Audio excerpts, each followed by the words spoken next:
اب موت بھی آ جائے تو کوئی غم نہیں، وہ شخص ہی چھوڑ گیا جس کے لیے ہم جیا کرتے تھے۔ ہائے، میرے پاس ایک شخص ہے، کہنے لگا شہباز عباس پروفیسر صاحب ایک بات کہنا چاہتا ہوں، نہ مجھے پری چاہیے، نہ دیوی چاہیے، نہ اژدہا چاہیے، نہ جنات چاہیے، مجھے بس وہی شخص چاہیے جس کے لیے میں جیتا تھا، جس کے لیے ایک کائنات تھی، جس کے لیے میرا دل تھا۔ ہائے، وہ شخص چاہیے مجھے، یا مجھے موت چاہیے شہباز عباس صاحب، یا مجھے وہ شخص چاہیے۔ پروفیسر صاحب میں بیٹھا ہوں، آپ کے سامنے ہی بیٹھا ہوں، مجھے وہ شخص چاہیے، میں نہیں جاؤں گا۔ میں آپ کے قدموں میں ہاتھ رکھ کے کہتا ہوں، مجھے وہ شخص چاہیے یا مجھے موت چاہیے۔ فیصلہ کیسے کرتا جب کہ وہ شخص بھی اس کے نصیب میں نہیں تھا؟ اس کی ہاتھوں کی لکیروں دیکھی، جب اس کے ہاتھ کی لکیریں میں نے دیکھی، وہ شخص اس کے نصیب میں نہیں تھا، کیونکہ علم نجومی کا میں بادشاہ ہوں، علم نجومی کا میں شہنشاہ بندہ ہوں، بادشاہ بندہ ہوں۔ اگر کسی کا ہاتھ دیکھ لوں اسی ہی وقت پتہ چل جاتا ہے کہ انسان کی سوچ کیا ہے، کیا چاہتا ہے، کیا کرنے آیا ہے، اور اس کے دل میں کتنا بغض ہے اور کتنا رنجش ہے، اور یہ کیا چاہتا ہے۔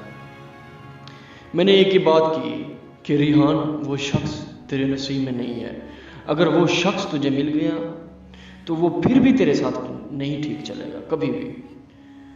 پروفیسر صاحب ٹھیک ہے، مجھے پھر موت ہی دے دیں۔ میں نے کہا موت صرف اور صرف اللہ کی ذات دیتی ہے، خود خوشی حرام ہے۔ بہت سمجھایا، بہت سمجھایا، اب بھی میرے ساتھ ہی بیٹھا ہے، ویڈیوز بنا رہا ہوں، میرے ساتھ ہی بیٹھا ہے۔ یہی کہنا چاہتا ہوں، محبت کریں، عشق کریں۔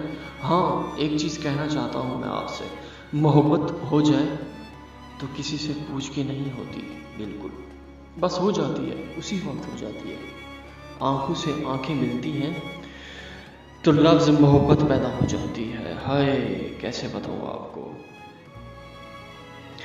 تو دوستو چلتے ہیں بنا ٹائم ضائع کے عمل کی طرف۔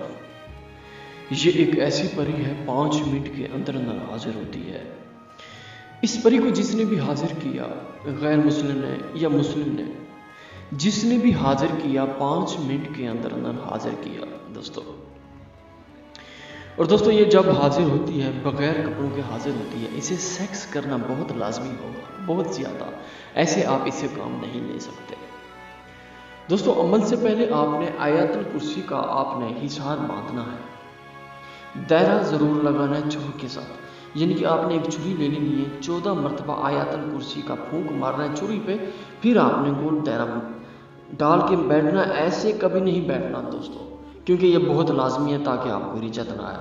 لوہے تسخیر جو پریوں کے لیے علیحدہ ہوتا ہے وہ ساتھ رکھیں، وہ اس سے فائدہ یہ ہوتا ہے، ایک تو اس سے حاضری مل جاتی ہے اور اس سے بندہ محفوظ بھی ہو جاتا ہے، محفوظ۔ تو دوستو آپ نے کچھ نہیں کرنا، یہ نقش ہے اپنے ہاتھ میں بنا کے، بس چند منٹ اسے اپنی آنکھوں سے دیکھتے رہنا ہے، بس ایسے دیکھتے رہنا ہے۔ آپ کا ہاتھ ایسے ہو جائے گا جیسے شیشہ ہو جاتا ہے، اسی ہی شیشے میں آپ کو پری کا دیدار ہوگا، اور اسی شیشے میں آپ سے پوچھے گی پری مجھے کیوں بلایا؟ آپ نے کہنا ہے کہ میں بہت ہی پریشان ہوں، بہت ہی زیادہ تنگ دست ہوں، پروفیسر شہباز عباس کا میں نے عمل کیا، مجھے حاضری ہوئی 100%۔ وہ کہے گی مبارک ہو، میں آپ کی ہو چکی ہوں، آپ کو کیا چاہیے؟ آپ نے کچھ نہیں مانگنا، بس نشانی طلب کرنی ہے اور اپنے ہاتھ کو دیکھتے رہنا ہے، ہاتھ سے اپنی نظر نہیں اٹھانی جب تک اس سے نشانی نہ لو۔ اگر ہاتھ سے آپ نے نظر اٹھا لی، ایسے سمجھیں آپ اپنے عمل کا بہت بڑا رجت بھی اٹھائیں گے عمل کی، اور بہت بڑا آپ کا نقصان بھی ہوگا۔ یہ عمل دوستو لوہے تسخیر کے بغیر نہیں ہو سکتا، اور یہ عمل آپ جنگلات میں کریں یا گھر کی چھت پہ کریں جہاں کوئی آتا جاتا بھی نہ ہو۔ مزید اگر عمل میں کوئی سمجھ نہیں ہے چیزیں تو پوچھ سکتے، اگر آپ خود بھی نہیں کر سکتے ہم سے کروا سکتے۔